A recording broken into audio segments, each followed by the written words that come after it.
मी सौ भामिनी महाले, रिटायर मुख्याध्यापिका।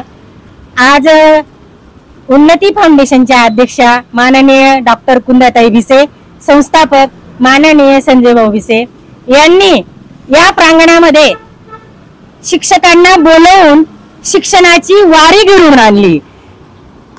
विठ्ठल आणि रुक्मिणीची जोडी, आणि त्यांनी एवढी छान वारी एवढ्या मोठ्या प्रमाणात, मी म्हणते या पूर्ण पुणे शहरात असं या आधी कधीही झालं नसेल आणि होणारही नाही।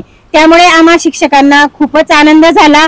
म्हणजे रिटायर झाल्यानंतरही आम्हाला अशा पद्धतीने त्यांनी सन्मानित केलं, याबद्दल मी आमच्या सगळ्या शिक्षकांच्या वतीने त्यांचे खूप खूप आभार मानते। आणि असंच सत्कार्य त्यांनी नेहमी करत राहावं, आणि ते करतीलच। निस्वार्थ सेवा आहे त्यांची, याचं फळ आपल्या कुंदाताईंना नक्कीच मिळेल, न मागता मिळेल, आणि त्या पुढच्या निवडणुकीत आपल्याला दिसेलच। या त्यांना आपल्या शिक्षक दिनानिमित्त तर मी सगळ्या शिक्षकांना शुभेच्छा देते, परंतु या समाज कार्याच्या त्यांना दोघांनाही खूप खूप शुभेच्छा, आणि यापुढील जीवन असं त्यांचं समाज कार्यात सत्कार्यात जावं, ही सदिच्छा सदिच्छा सदिच्छा।